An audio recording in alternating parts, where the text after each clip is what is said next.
आपने मेरी बड़ी मदद करी। जब मैं बीमार था आपने दवाइयाँ दी और उसका पैसा मैंने अब तक आपको नहीं चुकाया, लेकिन मैं 100% आपको पैसा वापस करूंगा। लेकिन मैं आपको बताना चाहता हूं मैं एक मसीह हूं, और मसीह होने के नाते मेरा पहला फर्ज दसवांश है, उसके बाद कर्जे हैं। दसवांश कर्जों को निकाल के नहीं दिया जाता, मूल आमदनी से दिया जाता है।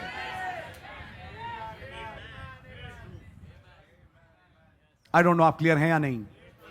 अब ये पॉइंट सब बहुत ध्यान से सुन रहे हैं समझ में आ भी रहा है। मैं रखा आपके सामने क्योंकि एक क्रिया है जो आप करते हैं।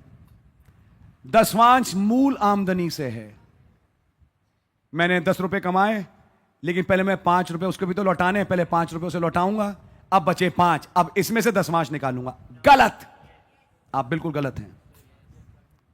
दसवांश 10 रुपए का निकलेगा।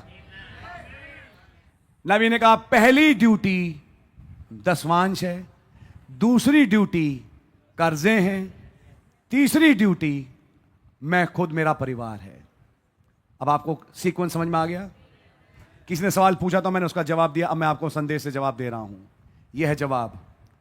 दसवांश निकाला जाता है मूल आमदनी से, कर्जों को निकाल के नहीं कि मेरे तो कर्जे ही थे मेरे होंगे, लेकिन दसवांश है मूल आमदनी से।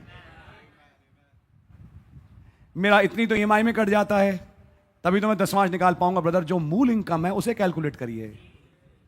नबी ने साधारण शब्दों में भाई स्वानिगर के ये समझा दिया कि जो दसवांश है कर्जों को निकाल के नहीं है। आप बिल्कुल गलत हैं। दसवांश है मूल आमदनी से, फिर मेरे कर्जे, फिर मैं जो भी मैं हूं। I think you can understand it. God bless you. तो मैंने किसी ने सवाल पूछा था, मैंने उसका जवाब दिया।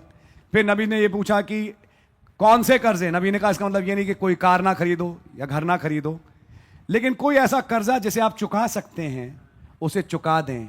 क्या अगर कर्जा ना चुकाएं का कुछ प्रॉब्लम पड़ेगा रैप्चर से?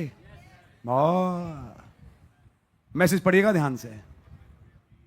जिन कर्ज लिखा है बाइबल में, प्रेम के सिवाय किसी के कर्जदार, तो जितने भी कर्जे हैं उनको आप चुकाएं।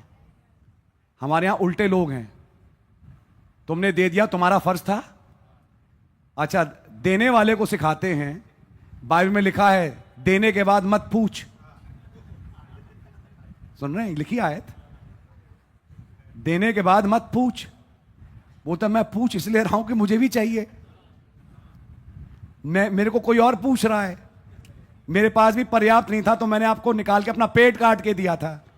अब आप प्लीज लौटाएं क्योंकि मुझे अपना काम करना है। उसकी भी आयतें हैं बाइबल में। तब बाइबल की एक दूसरी आयत है, किसी चीज के किसी के लिए कर्जदार ना हो। और ये मैसेज पढ़िए, सिर्फ प्रेम के सिवाय अपने कर्जे चुकाएं। लिखा है इस मैसेज में, पढ़िए।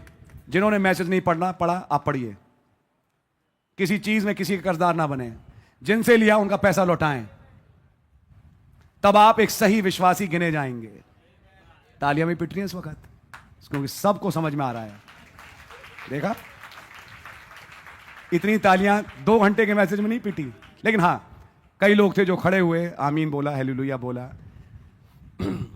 ये चीजें कुछ वो जो करने वाली हैं, तो ठीक है। मैंने आपके लिए कुछ 1-2 पॉइंट रखे जो आपके जीवन से जुड़े भी हैं। आपको शायद समझ में आ भी गए होंगे। मालूम क्या होगा? आज 7:20 हो गया। आप मीटिंग खत्म होगी के बाद जाएंगे। आपने आज मैसेज में क्या समझा? किसी कर्जदार ना हो। वो जो 3 मैनिफेस्टेशंस क्या, कौन सा मैनिफेस्टेशन भैया हमें समझ में नहीं आया, हमारे पल्ले नहीं पड़ा। मैं सवाल पूछूंगा, आप हैं कौन? आप हैं कौन बहन, है कौन भाई? या किस शक्ल को लेके आते हैं यहां पे? क्या घर बैठ के मैसेज पढ़ते हैं या क्या करते हैं?